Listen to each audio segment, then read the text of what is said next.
Today we will discuss encoder. Previously we have already discussed decoder.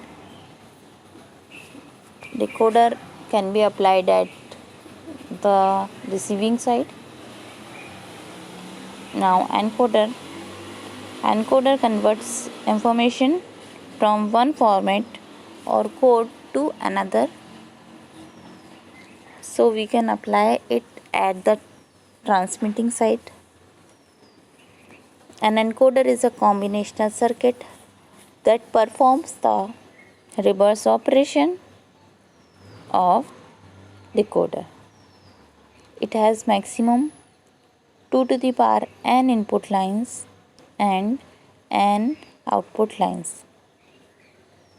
It will produce a binary code equivalent to the input which is active high.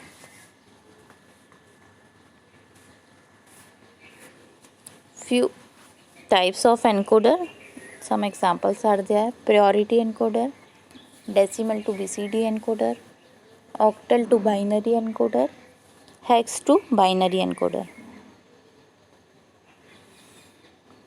4 to 2 encoder. This is a basic type of encoder.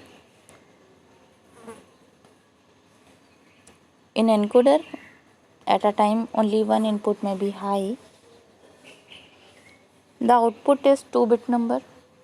So y1 and y0 is output, i3, i2, i1 and i0 is 4 inputs.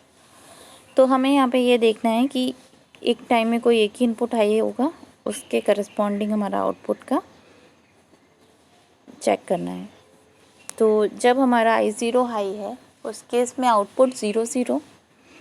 When i1 is high then output 0 1. हम truth table में देखें, i2 high है तो उस case में हमारा 1 and 0 हमें मिलेगा output. When i3 is high तो आउटपुट विल बी 1 1. तो इस ट्रुथ टेबल से हम यहाँ पे एक्सप्रेशन भी निकाल सकते हैं y1 के लिए एंड y0 के लिए. तो y1 के लिए हमारा हम देखें हमें 1 कब कब मिल रहा है. ये लास्ट 2 केसेस में मिल रहा है, जब i2 हाई है और जब i3 हाई है. तो हमारा y1 क्या हो जाएगा, i2 प्लस i3. उसी तरह से y0 हम देखें तो 2 केसेस में हमें मिल रहा है, i1 में और i3 में. तो हमारा y1 हो गया i1 प्लस i3. ठीक है, तो हमारा एक्सप्रेशन निकल गया y1 और y0 का. तो इन दोनों एक्सप्रेशन में प्लस साइन है तो हमें यूज़ करना होगा और गेट. तो हमने और गेट यूज़ किया y1 के लिए और y0 के लिए. ठीक है, y1 में अप्लाई किया 2 एंड 3, y0 में अप्लाई किया i1 एंड i3.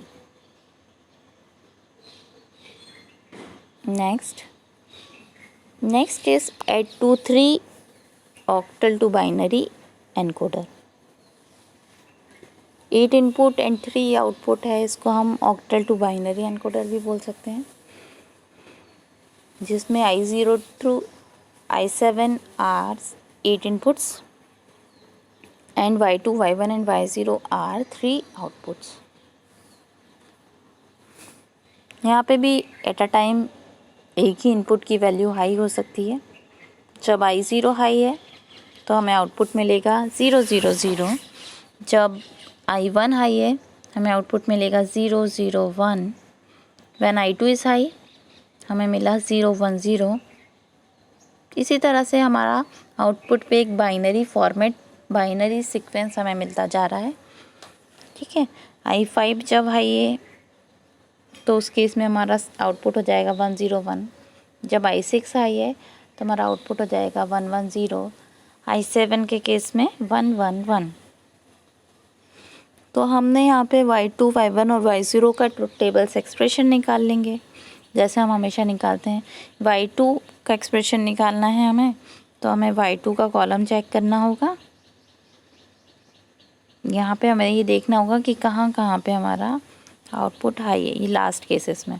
तो इस केस में आउटपुट हाई हो रहा है i4 की वजह से, i5 के लिए i6 से और i7 से. तो हम y2 लिखेंगे i4 plus i5 plus i6 plus i7. Next है y1. तो y1 हमें कब कब हाई मिलेगा, y1 के केस में हमें हाई मिल रहा है I2, I3, I6 and I7। तो y1 हमारा हो गया I2 plus I3 plus I6 plus I7। Last case है y0। y0 हमें कब कब हाई मिलेगा?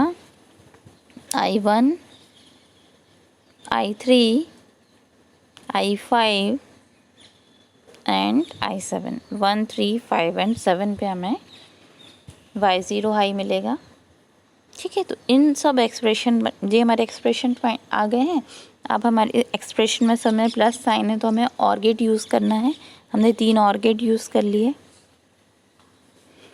ठीक है, तो हर एक और गेट में, जैसे y2 हम बना रहे हैं तो y2 वाले और गेट में हमें क्या क्या अप्लाई करना होगा? I4, I5, I6 and I7 सारे इनपुट्स हम अप्लाई कर लेंगे। तो ये हमारा हो गया octal to binary encoder. Encoder design issues. Encoder design करते टाइम कुछ एम्बिग्यूटीज भी होती हैं। At a time only one input can be high. If two inputs are active simultaneously, in that case the output produces undefined combination. कुछ combination defined नहीं रहेगा उस case में उसका। दूसरा केस ये भी हो सकता है, output will with all zeros can be generated. ठीक है, 0 0 0 भी जनरेट हो सकता है। When all the inputs are zero, कोई भी इनपुट हाई हुआ ही नहीं उस केस में, तब भी हमें आउटपुट ज़ीरो मिल सकता है। या फिर हमारा फर्स्ट वाला D0 हाई हो जाए, उस केस में भी हमें 0 0 0 मिल सकता है। ठीक है, तो इसको ओवरकम करने के लिए, ये वाला जो एम्बिग्यूटीज़ हैं इसके साथ, तो उनको ओवरकम करने के लिए, सॉल्व करने के लिए we can use priority encoders. ठीक है, तो priority encoder solves the ambiguities mentioned above. Here multiple asserted inputs are allowed. One has priority over all others. ठीक है, what we are doing here, we are giving priorities to the input lines. जितनी भी हमारे inputs हैं उनमें हम priorities set कर देंगे। ठीक है, अब जैसे प्रायोरिटी एनकोडर में ही मैं एक 4 to 2 प्रायोरिटी एनकोडर की बात करूं, तो यहाँ पे the operation of priority encoder is such that if 2 or more inputs are equal to 1 at the same time, the input in the highest priority position will be considered. ठीक है, अभी तक हम बोल रहे थे कि एनकोडर जो है हमारा, उसमें एट अ टाइम एक ही इनपुट हाई होना चाहिए। ठीक है, बट हमने बेसिक एनकोडर में प्रॉब्लम क्या फेस की कि एट अ गिवन टाइम अगर 2 input, more than 1 input high हो जाएं या कोई भी इनपुट हाई नहीं हो, तो उस टाइम पे आउटपुट सर्टेन नहीं होगा उसका। तो अब हम क्या कर सकते हैं, हमने इसलिए एनकोडर, प्रायोरिटी एनकोडर डिज़ाइन किया जिसमें we can provide priorities to the input. ठीक है, कोई इनपुट होगा जिसकी हाईएस्ट प्रायोरिटी होगी, कोई इनपुट ऐसा होगा जिसकी लीस्ट प्रायोरिटी होगी। तो इस तरह का ये एनकोडर है। ठीक है, तो ये this is the block diagram of priority encoder. D3, D2, D1 and D0 are 4 inputs and Y1, Y0 are 2 outputs। तो D3 जैसे इसमें हमने, आप देख सकते हैं हाईएस्ट प्रायोरिटी इनपुट D3 को लिखा है हमने एरो करके, और D0 पे हमने लिखा है लोएस्ट प्रायोरिटी एनकोडर। ठीक है, तो हाईएस्ट प्रायोरिटी हम किसको दे रहे हैं, हम दे रहे हैं D3 को। ठीक है, मान लो for example D3 and D2 simultaneously अगर हाई हो जाए, तो ये किसको, इसका आउटपुट क्या होना चाहिए, जो D3 के केस में होना चाहिए। ठीक है, ये D2 को कंसिडर नहीं करेगा, ये किसको कंसिडर करेगा, ये कंसिडर करेगा D3 को। ट्रुथ टेबल से देखते हैं। ठीक है, D3, D2, D1 and D0। ठीक है, ये है D3, D3, D2, D1 and D0 and Y0, Y1 2 inputs. ठीक है, अब हमने यहाँ पे इनपुट अप्लाई किए 0 0 0 0। ठीक है, चारों 0 हैं, तो उस टाइम पे तो हमने इसमें क्रॉस मार्क करके रखा है, इसका हम कुछ बोल नहीं सकते। बट जैसे ही हमने आउटपुट दिया 0 0 0 1, अभी हमने किस पे 1 अप्लाई किया है, लीस्ट प्रायोरिटी इनपुट पे। D0 क्या था, लीस्ट प्रायोरिटी इनपुट था। इस केस में हमारा आउटपुट होना चाहिए 0 0। ठीक है, अब नेक्स्ट केस में हमने क्या किया, जो हमारा D1 था वो हाई कर दिया। ठीक है, बट मेरा जो लीस्ट प्रायोरिटी है, हमने ये कंसीडर करके चले कि जब हम 0 0 1 और 0, ये है मेरा D3, D2, D1, D0। ठीक है, जब हम अप्लाई करें 0 0 1, मैंने क्रॉस मार्क किया है, cross may be a don't care term, it may be 0 और 1। ठीक है, तो मैं इसको एक बार 0 लेके देखूं, तो जब हम 0 0 1 0 इसको लेंगे तो उस केस में भी हमारा आउटपुट आना चाहिए 0 1। और अगर मैं ले लूँ 0 0 1 1, ठीक है, हमारा D1 भी हाई है और D0 भी हाई है। बट हाईएस्ट प्रायोरिटी D1 और D0 में से प्रायोरिटी किसकी हाई है, प्रायोरिटी हाई है D1 की। तो हमें किसको कंसीडर करना होगा, D1 को ही, है ना। D0 को इस केस में हम कंसीडर नहीं करेंगे, क्योंकि D0 जब हाई होता है तो हम आउटपुट अप्लाई करते हैं 0 0। बट यहाँ पे D0 के साथ D1 भी हाई है, तो हम हाईएस्ट प्रायोरिटी को ही कंसीडर करेंगे। तो इस केस में मेरा जो आउटपुट होगा 0 1। ठीक है, तो इसलिए हमने जो लीस्ट प्रायोरिटी वाला इनपुट है उसमें हमने क्या मार्क किया है, डोंट केयर। ठीक है, सेम वे अब हमने क्या करा, एक बार हमने D0 हाई किया, दूसरी बार हमने D1 हाई किया, नेक्स्ट हमने क्या करा, हमने D2 हाई कर दिया, नेक्स्ट हमने D2 हाई कर दिया। जब हम D2 हाई करेंगे तो हम इसके पहले के जो दो नंबर्स थे, दो इनपुट्स थे D2, D1 एंड D0, उस केस में हम उन दोनों को डोंट केयर लेके चलेंगे। ठीक है, वो 0 भी हो सकते हैं, वो 1 भी हो सकते हैं। हमें क्या देखना है, जैसे ही हमारा D2 हाई होगा हमारा आउटपुट बाय डिफ़ॉल्ट हो जाएगा 1 0। ठीक है, whatever the value of D1 and D0 we don't care about that. ठीक है, हमने इसलिए डोंट केयर लगा दिया है। यहाँ पे अब इनके डिफरेंट यहाँ पे पूरे 8 कॉम्बिनेशन भी निकल के आ सकते हैं।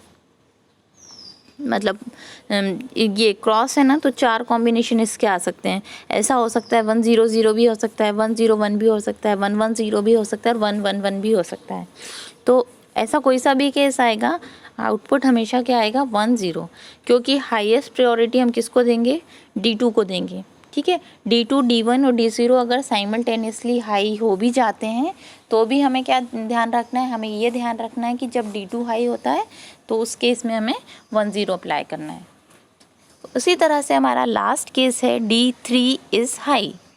ठीक है, D3 हाई करा हमने, और what ever the value of D2, D1 and D0, हमारी हाईएस्ट प्रायोरिटी D3 है, तो D3 जैसे ही हाई होगा हमारा आउटपुट क्या हो जाना है, 1 1 हो जाना है।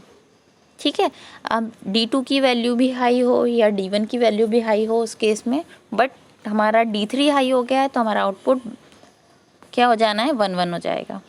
तो ये होता है हमारा प्रायोरिटी एनकोडर।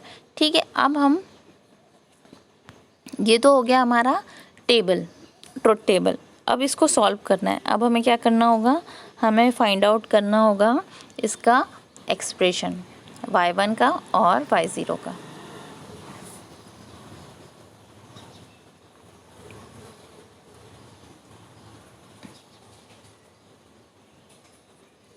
ठीक है, तो यहाँ पे हम एक्सप्रेशन ले लें। अगर देखो पहला वाला जो केस है, दोनों में डोंट केयर लगा है, y0 में भी डोंट केयर है, y1 में भी डोंट केयर है। तो वो कौन से केस में ऐसा हो रहा है, जब चारों D3, D2, D1, D0 सभी 0 हो रहे हैं।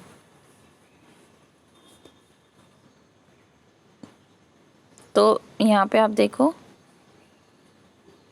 जब सारे 0 हो रहे हैं तो हमने ये वाला के मैप है फॉर y1 और ये है के मैप फॉर, ये है y0 के लिए और ये है y1 के लिए। ठीक है, तो हमने क्या करा, जब चारों केसेस 0 थे उस केस में डोंट केयर मार्क कर दिया क्योंकि हमारे आउटपुट पे यही था।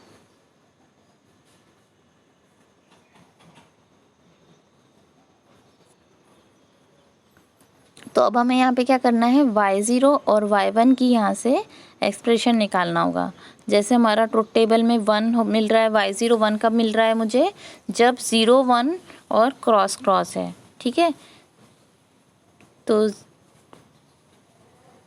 0 1, जैसे ये y1 के लिए देखो, इसमें थोड़ा सा ट्रिक हमें अप्लाई करना होगा, थोड़ा सा ध्यान से करना होगा। 0 1 और क्रॉस क्रॉस है। ठीक है, D3 D2 D1 D0। तो हमने यहाँ पे क्या किया, ये हम y1 के लिए बना रहे हैं, तो हमारा देखो D3 और D2 0 1 है यहाँ पे, और बाकी की दो वैल्यू जो हैं वो कुछ भी हो सकती हैं। ठीक है, तो ये चारों कॉम्बिनेशन हो सकते हैं वो, तो इसलिए हमने यहाँ पे 4 बार 1 1 1 1 1 लिख दिया है। आपको बस यहाँ पे इस के मैप बनाने में आपको ये नोटिस करना होगा कि आप इसमें 1 प्लेस कैसे करोगे, यहाँ पे थोड़ा सा कन्फ्यूज़न क्रिएट होता है। ठीक है, तो हमने ट्रुथ टेबल से देखा कि हमारा y1 हाई था जब 0 1 क्रॉस क्रॉस हमें मिल रहा था इनपुट पे, तो हमने यहाँ पे अप्लाई कर दिया 1 1 1 1। नेक्स्ट हम देखें, नेक्स्ट y1 कब हाई था, जब हमारा लास्ट वाला केस था। ठीक है, 1 क्रॉस क्रॉस क्रॉस। ठीक है, नेक्स्ट हमने देखा 1 क्रॉस क्रॉस क्रॉस, ये है हमारा D0, ये है हमारा D3। मतलब D3 जब हाई था तो D3 किन दो केसेस में हाई होता है, इन दो में हाई होता है, क्योंकि हम यहाँ पे क्या ले रहे हैं, D3 D2 ले रहे हैं और यहाँ पे हम D1 D0 ले रहे हैं। ठीक है, अब यहाँ पे क्योंकि 3 बार क्रॉस लगा है, मतलब ऐसे 8 कॉम्बिनेशन सारे बन सकते हैं। 0 0 इन क्रॉस क्रॉस की जगह पे 0 0 0 से लेके 1 1 1 तक की वैल्यू आ सकती हैं, तो इसलिए हमने D3 के इन दोनों जगह पे 1 1 1 1 प्लेस कर दिया। ओके, तो इस तरह से हम यहाँ पे के मैप बना रहे हैं। ठीक है, के मैप बनाया तो हमारे दो यहाँ पे ग्रुप फॉर्म हो गए हैं, तो इन ग्रुप्स की वैल्यू मेरी क्या जनरेट होके आई है, D2 + D3। इसी तरह से हमने y0 के भी के मैप में 1s प्लेस कर लिए हैं हमारा ट्रुथ टेबल चेक करके। तो यहाँ पे हमारी जो y0 का सॉल्यूशन आया है वो है D3 + D2 बार D1।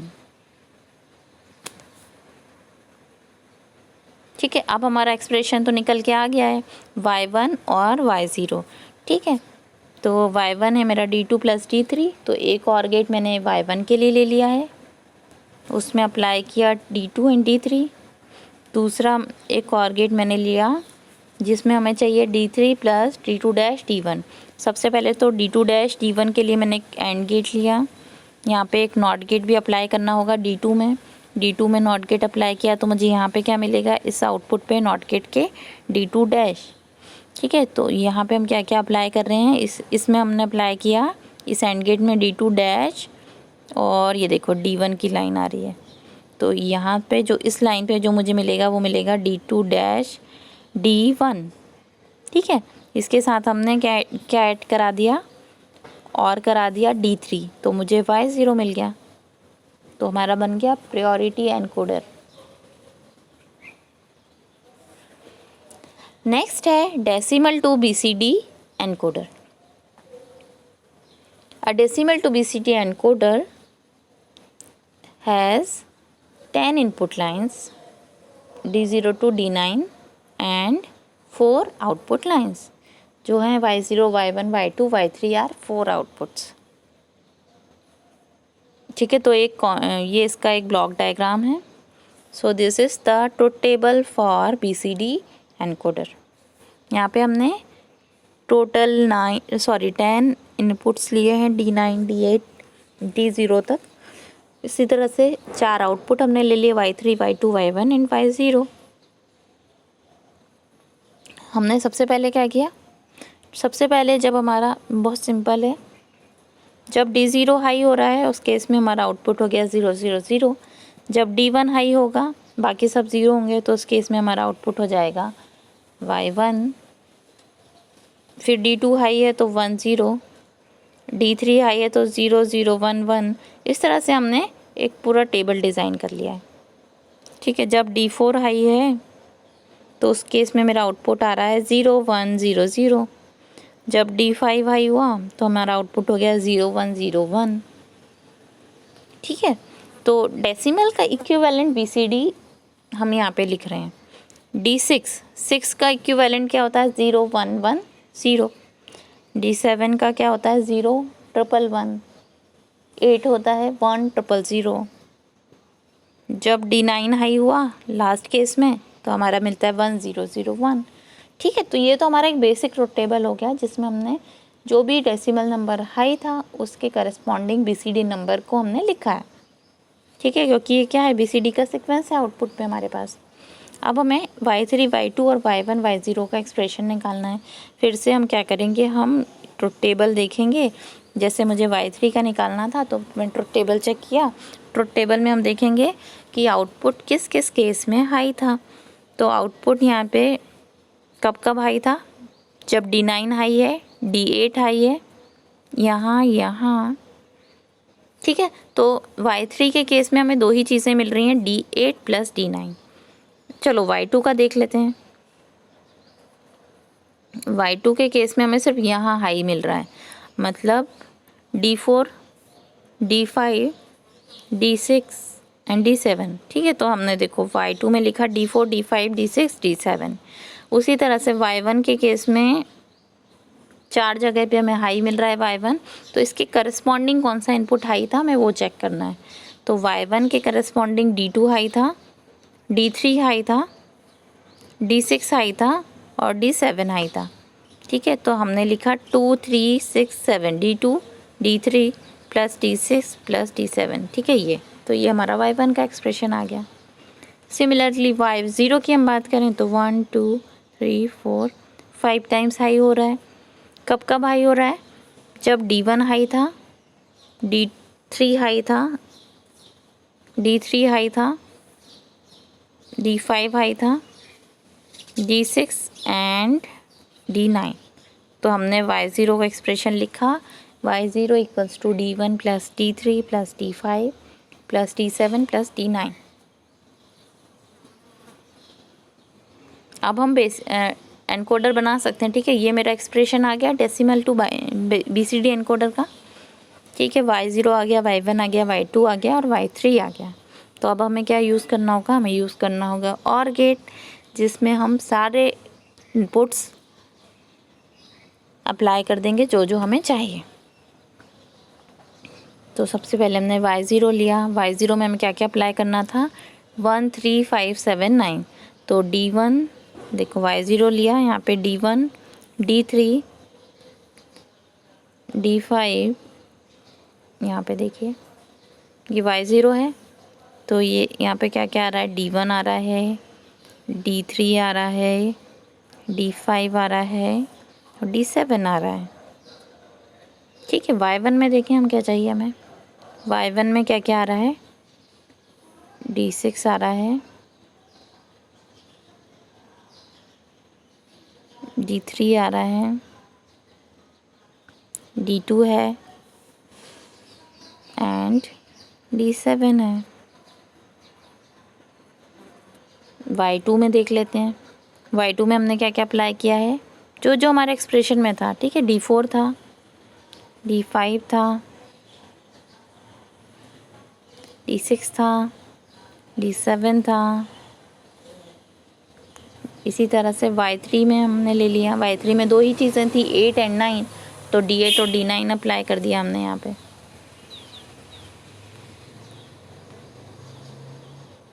तो this is decimal to BCD encoder. तो ये हैं हमारे एनकोडर्स।